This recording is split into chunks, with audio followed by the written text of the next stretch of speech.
Madam मन की बात में प्रधानमंत्री जी दानिश अली की बात कब करेंगे? प्रधानमंत्री जी मजार पे तो चले जाएंगे, महाराज उठाएंगे चादर और चढ़ा के वहाँ पे चले जाएंगे, कहेंगे लो जी हम एकता का पैगाम कर रहे हैं, वहाँ पे तो फैलाएंगे। राहुल गांधी को क्या वो चेतावनी मिली थी? संजय सिंह को क्या वो चेतावनी मिली थी? राघव चड्ढा को क्या वो चेतावनी मिली थी? सब कुछ है, लश्कर भी तुम्हारा है, सरदार भी तुम्हारा है, तुम सच को झूठ लिख दो, अखबार भी तुम्हारा है। मीडिया क्या कहती? ऐसा कुछ नहीं हुआ है, ऐसा कुछ नहीं हुआ। पूछता है भारत, पूछता है भारत, ऐसा कुछ हुआ ही नहीं। ये मुसलमान भारतीय जनता पार्टी को बदनाम करने का काम बातचीत करते हमारे साथ हैं अनुराग ओझा। परिचय की मोहताज तो है नहीं, लेकिन आज का जो मुद्दा है बेहद गंभीर हो जाता है, क्योंकि संसद, सड़क और देश की जनता, तमाम लोग एक दूसरे से इस वायरल वीडियो से जुड़ जाते हैं। बातचीत करते हैं अनुराग ओझा।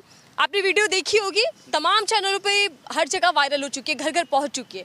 वो बात अलग है कि संसद की कार्यवाही से इस वीडियो को हटा दिया गया हो, इस बयान को मिटा दिया गया हो, लेकिन इस वीडियो देखने के बाद मन में क्या कुछ आया।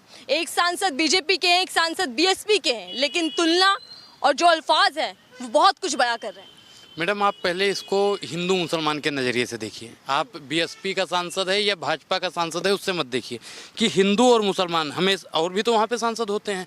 मुसलमान देख को मुल्ला कठमुल्ला, मतलब पता, मैं उतने आपत्तिजनक मैडम आपके सामने नहीं कह सकता हूँ, लेकिन देश को कितना शर्मसार करने वाला वीडियो है। प्रधानमंत्री जी की उस पर खामोशी नहीं टूट रही है। स्पीकर साहब वहाँ पे खामोश अभी तक हैं। मैडम क्या उनको उनकी सदस्यता रद्द नहीं करनी चाहिए? यहाँ पे जितने भी हैं विपक्ष के, जितने भी सांसद हैं, उनसे मिलने जा रहे हैं। राहुल गांधी गए, कल मैं 12 बजे रात में वहाँ पे था, मैंने देखा कि संजय सिंह भी आए, लेकिन प्रधानमंत्री जी का ना कोई ट्वीट आता है, ना कोई बयान आता है, ना उनका कोई नेता विधायक मिलने। उनके बगल में ही सुधांशु त्रिवेदी जी का है। अरे महाराज वो तो सहानुभूति दे सकते थे, वैसे तो ज्ञाना नाम अगर गण्यम है सुधांशु त्रिवेदी हैं, लेकिन वहाँ पे वो भी मिलने नहीं जाते हैं। क्यों? क्योंकि भारतीय जनता पार्टी की और आरएसएस की जो मंशा है ना, वो मैडम देश की दुनिया की जनता अब जानने लगी है। भारतीय जनता पार्टी वाले सिखा सिखा के लोगों को भेजते हैं कि आप जाइए वहाँ पे। जब तक ये मैडम हाफ पैंट वाले सदन के अंदर रहेंगे ना, तब तक मुसलमानों को टारगेट किया जाएगा। सवाल ये कि ये पहली बार संसद के भीतर से इस तरह की वीडियो सामने आई जब भद्दी गालियां दी गई। मैडम एक चीज बताइए कि जब आपने नया माइक खरीदा होगा तो इसमें आवाज बढ़िया आती रही होगी। अब तो एक चीज, नया संसद बना है ना, तो उसमें गाली देना छूट है। मैडम एक चीज बताइए कि वो सांसद है वहाँ पे, तो जितने पीछे रविशंकर प्रसाद और इस साइड में वो बैठे थे हर्षवर्धन, थपथपा रहे थे, और फिर बाद में कैसा खेला खेल दिया। कह रहे कि भाई तो दे दी ना कि इसमें बेवजह हमको घसीटा जा रहा है। अच्छा, इस तरीके की बयान की हम बताइए कि आप हमारे साथ में हो, हमको कोई पीट रहा है और आप हंस रही हो, तो इसमें आप लिप्त नहीं हो। जरूर आपकी साठगांठ सामने वाले से रही होगी।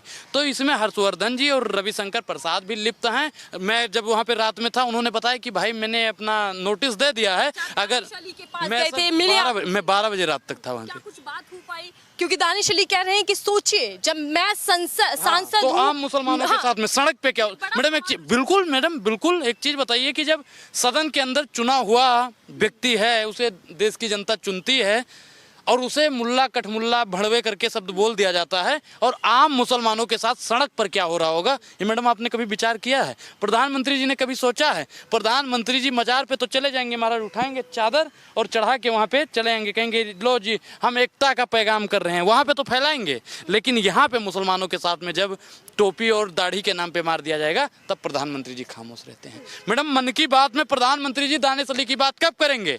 मन की बात में प्रधानमंत्री जी कब बोलेंगे बताइए? तो किस तरीके की कार्यवाही आप चाह रहे हैं? देखिए जो महोदय स्पीकर हैं वो तो कह रहे चेतावनी दे दी हमने, बीजेपी अध्यक्ष कह रहे हैं कि मात्र 15 दिन में जवाब दीजिए, नोटिस हम आ दिया, तो फिर आप चेतावनी से काम नहीं होता है, चेतावनी से काम नहीं होता है। राहुल गांधी को क्या वो चेतावनी मिली थी? संजय सिंह को क्या वो चेतावनी मिली थी? राघव चड्ढा को क्या वो चेतावनी मिली थी? विपक्ष के नेताओं को चेतावनी नहीं मिलती है। चेतावनी मिलेगी तो भारतीय जनता पार्टी के नेताओं को मिलेगी। वो है ना कि सैया बने कतवाल, तो डर का है बात का।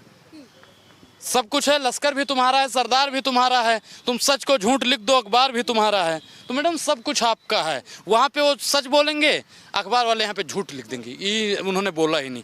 अगर वहाँ पे ऑन कैमरा नहीं होता ना, तो हम तो कह रहे कि हम लोगों को पता ही नहीं चलता कि हुआ है। वो बेचारे दानिश अली भाई कहते रहते कि हमारे को ये कटुआ बोला, मुल्ला बोला, उग्रवादी बोला और आतंकवादी बोला, और मीडिया क्या कहती? ऐसा कुछ नहीं हुआ है, ऐसा कुछ नहीं हुआ। पूछता है भारत, पूछता है भारत, ऐसा कुछ हुआ ही नहीं। ये मुसलमान भारतीय जनता पार्टी को बदनाम करने का काम करते हैं। भारतीय जनता पार्टी को हमेशा बदनाम करने के लिए अगर कोई आता है तो ये मुसलमान भाई है, ऐसा ही मीडिया वाले दिखाते हैं। एक भी मीडिया, मैडम सुनिए, एक भी मीडिया इस पर डिबेट करने को राजी है जो आज मुसलमान भारतीय जनता पार्टी में शामिल है। मैं उन तमाम मुसलमानों से पूछना चाहता हूँ कि क्या आपको आरएसएस वाले और बीजेपी वाले मुख्तार अब्बास नकवी जो है वो कल रात में ट्वीट कर रहे, कह रहे राजनीति है। कह रहे हैं कि कांग्रेस में शामिल होने के लिए सब ड्रामा किया जा रहा है। कमाल बात है ना कि इतना बड़ा वीडियो वायरल कर दिया। मैडम एक चीज बताइए कि उन्होंने पहले ही कहा इंडिया अलायंस उन्होंने खोल दिया, जिसको आना है मुख्तार अब्बास नकवी आप भी आ जाइए, मोदी जी आप भी आ जाइए, सब आ जाइए। इंडिया अलायंस में सबके लिए जगह है।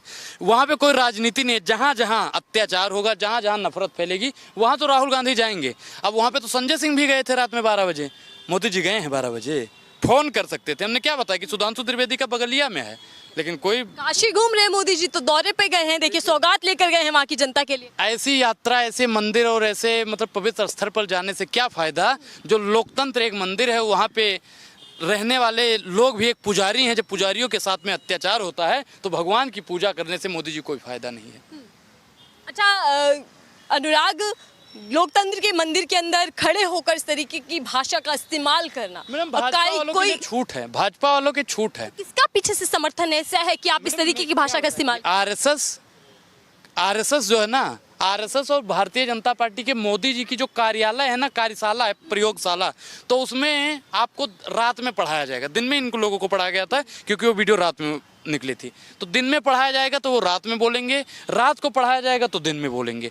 जब तक भारतीय जनता पार्टी की प्रयोगशाला और आरएसएस की प्रयोगशाला बंद नहीं होगी तब तक मुसलमानों को ही टारगेट किया जाएगा। इस देश में मैडम महंगाई होती है तो इसका जिम्मेदार मुसलमान है, बेरोजगारी होती है तो मुसलमान है, नफरत फैलती है तो मुसलमान है, अगर कुछ भी होता है तो मुसलमान है।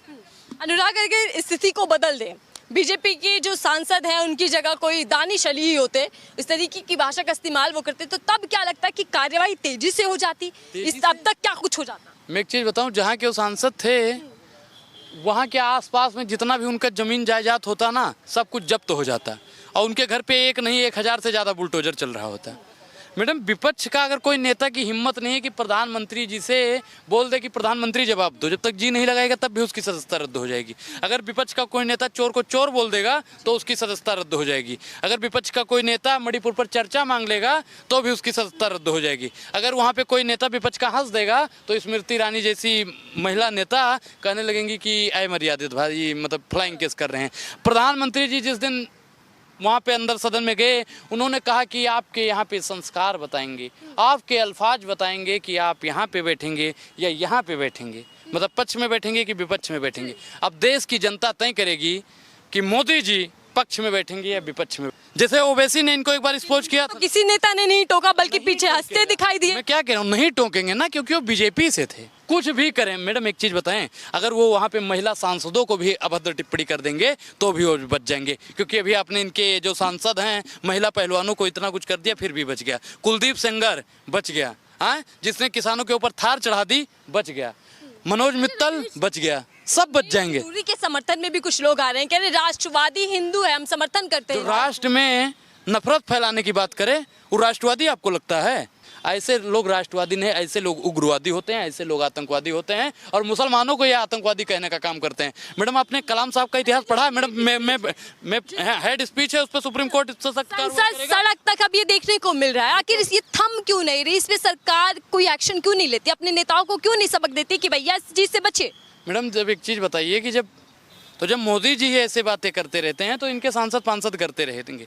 मैं क्या कह रहा हूँ कि आपने कबीर अब्दुल हमीद का इतिहास पढ़ा है? पाकिस्तान को धूल चटा दी थी और आप उनको उन्हीं के वंशजों को कह रहे हो कि आतंकवादी हैं। कलाम साहब का इतिहास पढ़े हो? 21 से ज़्यादा मिसाइलें उन्होंने दी। मैडम बताइए, अशफाक उल्लाह खान का आज भी नाम सुनहरे अक्षरों में लिखा जाता है, फैजाबाद में उन्हें फांसी हुई थी। क्या वो आतंकवादी थे? मुसलमानों से इनको इतना दिक्कत है, लेकिन मैडम शादी विवाह करेंगे ना आरएसएस वाले तो मुसलमान देख के। सरकार ने तो नारा दिया सबका साथ, सबका विकास, सबका विश्वास। सबका साथ है, ये कौन सा सबका साथ और सबका विकास है? ये एक वर्ग का साथ है, एक ही वर्ग का विकास है, एक ही वर्ग का सब कुछ है। एक विशेष वर्ग को टारगेट किया जाता है। और मैडम एक चीज बताएं, इस बर्बादी का कारण जितना ही भारतीय जनता पार्टी के नेता हैं उतना ही बर्बादी का कारण मीडिया है। क्योंकि मीडिया ही 24 घंटा हिंदू मुसलमान करने का काम करता है। बहुत बहुत धन्यवाद हमसे बातचीत करने के लिए। अनुराग ओझा हमारे साथ है। इस बयान को लेकर तमाम लोगों की राय सामने आ रही है, निंदा की जा रही है, लेकिन राजनीति भी चमक रही है। तमाम विपक्षी नेता दानिश अली के समर्थन में है और मांग कर रहे हैं कि रमेश बिदूड़ी के खिलाफ सख्त से सख्त कार्यवाही हो, लेकिन देखना ही होगा कि किस तरीके की कार्यवाही संसद लेता है या फिर भारतीय जनता पार्टी लेती है। फिलहाल के लिए दीजिए इजाजत।